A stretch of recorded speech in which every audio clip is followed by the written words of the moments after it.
de volta para falar de São Paulo e Vasco. Onde assistir na tela para vocês? Vasco pega o São Paulo em São Januário, sábado, 6h30 da tarde, transmissão Amazon Prime. Um Vasco que está muito preocupado com a defesa, a gente sofreu gols em todos os jogos do Campeonato Brasileiro até agora, é o 13º colocado do Campeonato Brasileiro e pega o São Paulo que está ali, né? O Roger Machado a cada jogo tem que se provar, tem que provar que tem competência para estar ali à frente do São Paulo, porque a torcida fica em cima dele. Cadê ele chegando? Valentim Furlan está chegando aqui com a gente para falar sobre o São Paulo. Valentim, tudo bem? Queria começar falando do time, né? Dessas preocupações que o São Paulo tem para esse jogo, nas pontas, especialmente porque o Roger Machado gosta de jogar dessa forma, e também sem Marcos Leonardo, nessa grande ausência aí do meio de campo. Tudo certo, Valentim? Achou o lugar aí?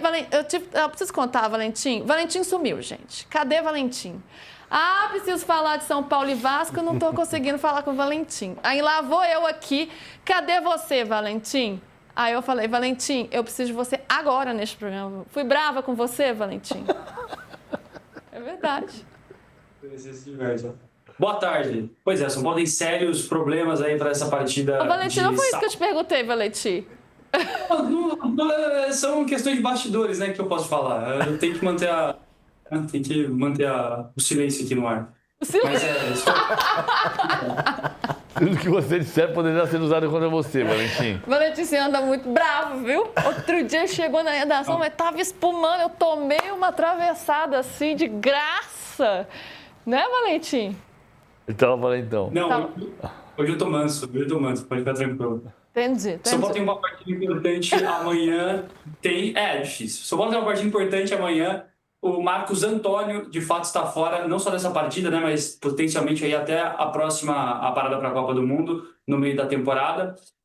A questão é, o São Paulo agora tem uma série de dúvidas, porque o elenco do São Paulo, no que se refere a pontas, não é lá tão largo, até por isso, inclusive, que o clube foi para o mercado e contratou o Arthur. A questão é, se o São Paulo já não tem o Ferreira machucado por conta de um edema na coxa, a questão agora é, isso recai muito sobre o Luca e sobre o Arthur. Só que o Lucas jogou no meio de semana e ontem acabou não treinando. E o Arthur vem de uma sequência grande de jogos, praticamente titular em todas as partidas desde que ele chegou. Ou seja, se não for agora, vai ser no meio de semana. E se não for no meio de semana, vai ser depois. Mas em algum momento no futuro próximo, eu ia falar o Crespo, mas o Roger Machado vai se deparar com um momento de elenco curto. Ele vai precisar fazer uma gestão de elenco, poupar algumas peças, como ele vem tentando fazer ao longo desses últimos dias. E mesmo poupando, o Marcos Antônio, por exemplo, não tinha jogado no meio de semana passado contra o Boston River lá no Uruguai, lesionou. Agora, né, que o São Paulo vai ter uma sequência grande de partidas e com o elenco ainda mais curto, fica a questão. O Roger vai ter que trocar o esquema, porque o Arthur muito provavelmente vai ser bancado, se não agora, na próxima partida. O Luca é uma dúvida para amanhã. O Ferreira não pode jogar. Então, assim,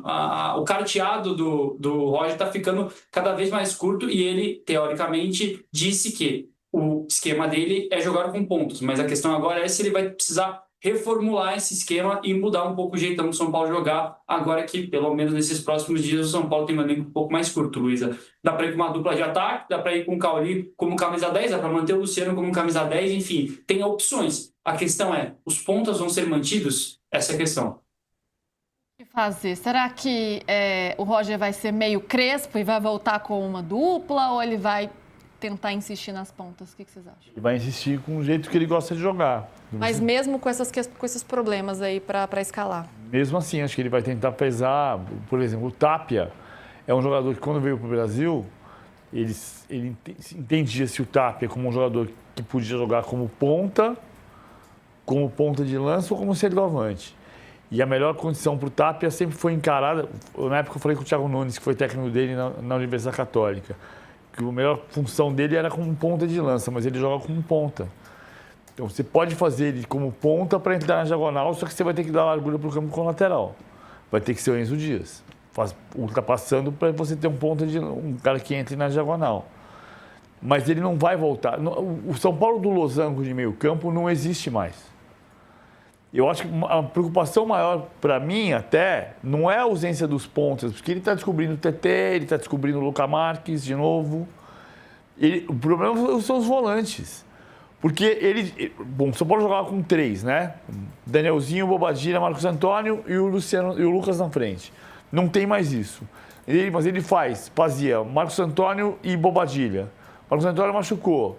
Bobadilla vinha machucado. O Pablo Maia, que é a reserva do Bobadilla, machucou.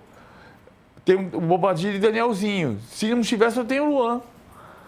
Para mim, essa ausência dos volantes é pior do que a dos pontas. Porque ele está jogando com o Luca, está jogando com o TT. Ele está descobrindo alternativa como ponta. Mas como volante, não. Ô, Valentim, como é que tá a situação do Arboleda, né? Atualiza pra gente aí. Teve alguma novidade? Não, sem novidades. O que tem mudado é um pouco a postura do São Paulo. O São Paulo agora acha que é mais válido não entrar e não judicializar a questão, pelo menos por enquanto. Por quê? Porque existe na FIFA uma cautela muito grande com jogadores que... Aí é uma questão jurídica, né? Mas o São Paulo acha que com menos de 30 dias de manifestação não dá para... Você não tem 100% de segurança judicial para tentar uma rescisão unilateral. Então, qual que é a ideia do São Paulo? Aquilo que a gente falou durante a semana se mantém. O São Paulo espera o Arboleda chegar no Brasil e aí, com o Arboleda aqui no Brasil e não no Equador, o São Paulo poderia negociar, talvez tentar entrar em um acordo por uma rescisão ou eventualmente reintegrar. A questão é, rescisão unilateral, ou seja, entrada na justiça, o São Paulo só vai cogitar depois desses 30 dias. O jogo contra o Cruzeiro foi no dia 4, né? Então, enfim, o São Paulo tem ainda mais 14 dias, aí tem mais quase 3 semanas para avaliar nesse meio tempo o que fazer. É aquilo mais ou menos que a gente conversou durante a semana, Luiz. O Wilds, inclusive, tinha comentado, né? O tempo meio que parece jogar em favor aí do Arboleda. Pelo menos por enquanto não deve rolar uma judicialização. Isso é quase certo, tá? A questão agora é o que o São Paulo faz, né? O São Paulo está nesse dilema aí que gostaria de negociar o jogador, mas fora da janela não existe nenhuma chance. E amanhã não tem Tolói. Pois é, o Eudes é um São Paulo, assim, tentando se resguardar, de fato, né? Não abrir brechas para não correr riscos numa possível judicialização. E não pode correr mesmo esse risco. E também precisa definir o que vai fazer, porque não depende do São Paulo, ainda que tenha interesse.